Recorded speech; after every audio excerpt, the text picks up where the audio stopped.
জাতীয় নাগরিক পার্টি সেই দলের দক্ষিণাঞ্চলের মুখ্য সংগঠক যিনি হাসনাত আব্দুল্লাহ, তার নামে একটা অভিযোগ এসেছে। তিনি রাজধানীর একটি হাসপাতাল ভেঙে গুড়িয়ে দেওয়ার হুমকি দিয়েছেন। তার কথা মতো যদি হাসপাতাল কর্তৃপক্ষ না চলে তাহলে সেই হাসপাতাল ভেঙে গুড়িয়ে দেয়া হবে। এই অভিযোগ করেছেন জনপ্রিয় তৃতীয় মাত্রার উপস্থাপক জিল্লুর রহমান। জিল্লুর রহমান একটি ভিডিওতে এই অভিযোগ করেছেন, যে ভিডিওটি রীতিমতো ভাইরাল হয়েছে, অন্য গণমাধ্যমের খবর পর্যন্ত হয়েছে।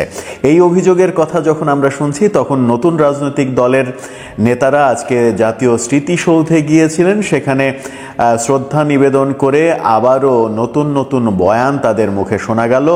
সেই শোনা নিয়ে তো কথা বলবোই, সঙ্গে যে তত্ত্বাবধায়ক সরকার, অন্তর্বর্তীকালীন সরকার, সেই সরকারের ভেতর থেকে বেশ চমকপ্রদ বেশ কয়েকটি তথ্য, ঘটনা, সিদ্ধান্ত বেরিয়ে এসেছে এবং উপদেষ্টা পরিষদে অনেক পরিবর্তন হচ্ছে। কেউ কেউ পদ হারাচ্ছেন, তেমন সিদ্ধান্ত এসেছে। নিশ্চিত করছে উপস্থাপক গণমাধ্যম ব্যক্তিত্ব জিল্লুর রহমান অভিযোগ করেছেন, হাসনাত আব্দুল্লাহ একটি হাসপাতালে গিয়ে সেই হাসপাতাল কর্তৃপক্ষকে বলেছেন, 5 আগস্টের পরে আমার সঙ্গে কেউ চোখ তুলে কথা বলে না, আমি যা বলি তাই শোনে, আমার কথা মতো যদি চলা না হয় তাহলে হাসপাতাল গুড়িয়ে দেব, ভেঙে দেব, এখনই আমি লোক পাঠাচ্ছি, এরকম হুমকি দিয়েছেন। হাসপাতাল গুড়িয়ে দেওয়ার হুমকি দিয়েছেন। কোন হাসপাতাল সেটি জিল্লুর রহমান উল্লেখ না করলেও তার এই ভিডিওটি ভাইরাল হয়েছে। হাসনাত আব্দুল্লাহ অবশ্য ফেসবুক স্ট্যাটাসের মাধ্যমে সেটি অস্বীকারও করেছেন। এই ঘটনা যখন আমরা ভাইরাল হতে দেখছি তখন নতুন দল জাতীয় নাগরিক পার্টি তারা স্মৃতিসৌধে গেলেন এবং সেখানে পার্টির আহ্বায়ক আবারও ওই পুরনো বয়ান আবারও বললেন। তিনি বললেন সেকেন্ড রিপাবলিক করতে হবে। সেকেন্ড রিপাবলিক বলতে তারা আসলে কি বোঝে, আমরা কি রিপাবলিক নই কিনা সেটা একটা বড় বিষয়। গণপরিষদের মাধ্যমে নতুন সংবিধান আনতে হবে সেই কথা বললেন। তখন প্রশ্ন ওঠে আমাদের কি সংবিধান নেই কিনা। গণপরিষদ ভোট হতে হবে, গণপরিষদ নির্বাচনের মাধ্যমে নতুন করে নতুন প্রজাতন্ত্র আনতে হবে, সেকেন্ড রিপাবলিক ঘোষণা করতে হবে। রিপাবলিক এবং প্রজাতন্ত্র এক কিনা সেটাও প্রশ্ন করছেন অনেকে। নতুন প্রজাতন্ত্র গঠনের কথা তারা যখন বলছেন তখন তাদের নামে নানা ধরনের অভিযোগ উঠছে। হাসনাত আব্দুল্লাহর কথা তো শুরুতেই বললাম। হাসনাত আব্দুল্লাহ যখন এই কথা বলছেন তখন সার্জিস আলম বলেছেন যে শেখ হাসিনা এবং আওয়ামী লীগের বিচার না হওয়া পর্যন্ত কোনো নির্বাচন হবে না। নির্বাচন যখন সরকার বলছে ডিসেম্বরে হবে, তখন সার্জিস আলম ওই নাগরিক পার্টির উত্তরাঞ্চলের মুখ্য সংগঠক, তিনি বলছেন শেখ হাসিনা এবং আওয়ামী লীগের বিচার শেষ না হওয়া পর্যন্ত কোনো নির্বাচন হবে না। বিচার কবে শেষ হবে, বিচার কবে শুরু হবে, বিচার আদৌ শেষ হবে কিনা, কত বছর লাগবে বিচার শেষ হতে, ততদিন নির্বাচন হবে না, ততদিন ইউনূস সরকার রাজ করবেন এবং তার অধীনে এই ছাত্র সমন্বয়করা এবং তাদের নতুন দল তারা এক ধরনের ক্ষমতা উপভোগ করবেন, সেটাই কি উদ্দেশ্য?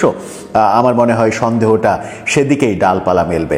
এরকম সন্দেহ যখন চলছে তখন সরকারের আজকে উপদেষ্টা পরিষদের একটা মিটিং হয়েছে। সেখানে কি ঘটেছে সেটা নিয়ে বেশ বড় ধরনের আয়োজন করে ব্রিফিং করা হলো। সেখানে উন্নয়নের ফিরিস্তি দেয়া হলো, তাদের সফলতার গুণগান গাওয়া হলো। তারা বলতে চাইলেন যে এখন পর্যন্ত সরকার 135টি সিদ্ধান্ত গ্রহণ করেছে, তার মধ্যে 68% বেশি সিদ্ধান্ত বাস্তবায়ন করে ফেলেছে। এটা তাদের একটা বড় সাফল্য।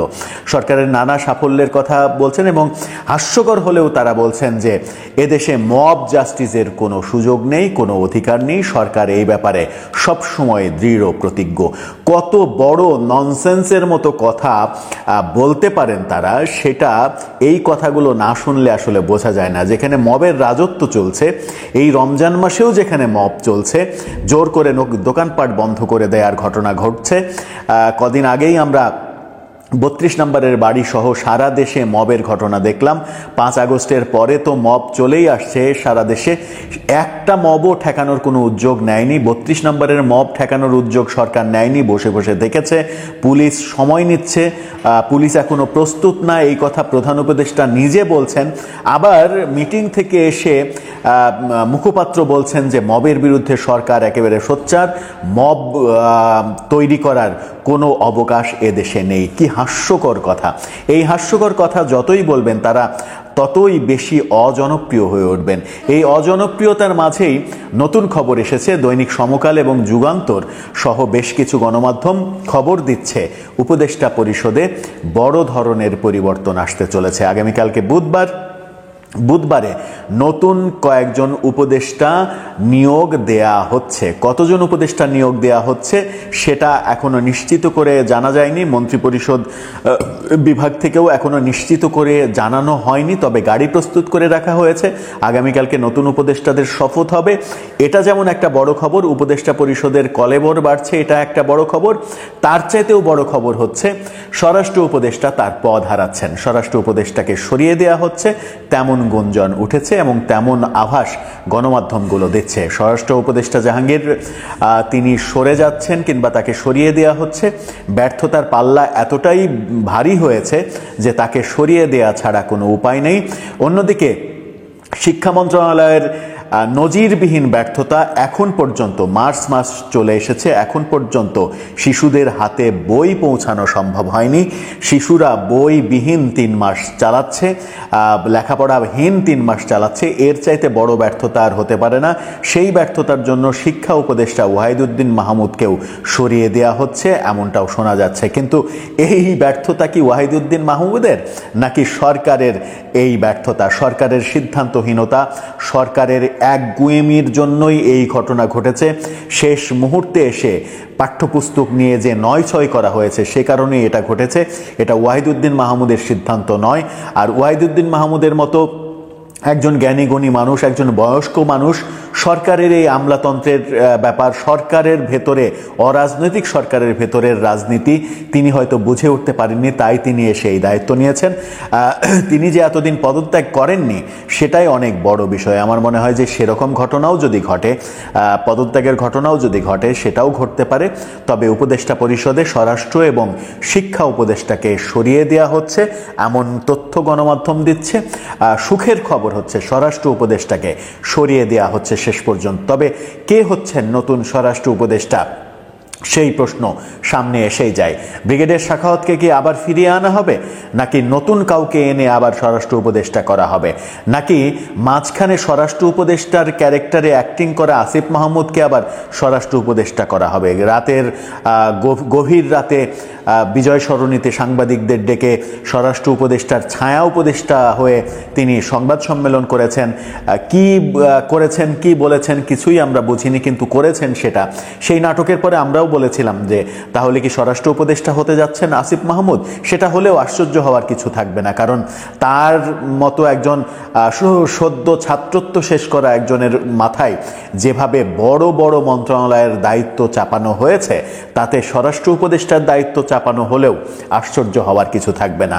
এক ক্রীড়া উপদেষ্টা হিসেবে দায়িত্ব পালনেই তার যে নজিরবিহীন ব্যর্থতা, ক্রিকেটের ব্যর্থতা, বিপিএল এর ব্যর্থতা, ক্রিকেট বোর্ডে জঘন্য রকমের কেলেঙ্কারি, ফারুক আহমেদের মতো একটা কি বলবো যে মানে অকর্মা একজন মানুষকে বোর্ড প্রেসিডেন্ট করা, তার ফলাফল ভোগ করছে ক্রিকেট। এই দৃশ্য কিন্তু আমরা দেখছি। ক্রিকেটের কি মহামারী অবস্থা।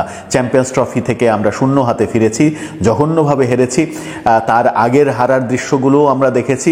ক্রিকেটের কোচ পরিবর্তন, সাকিবকে নিয়ে যাচ্ছে তাই জঘন্য কাজ কারবার করা, ক্যাপ্টেনদের মিটিংয়ে মাশরাফিকে না ডাকা, খালেদ মাহমুদ সুজনকে না ডাকা, দুর্জয়কে না ডাকা, ক্রিকেটের মধ্যে রাজনীতি ঢুকিয়ে ফেলা। আসিফ মাহমুদ ওখানে যা করেছেন সেই ব্যর্থতার জন্যই তার অনেকে পদত্যাগ দাবি করেছিলেন।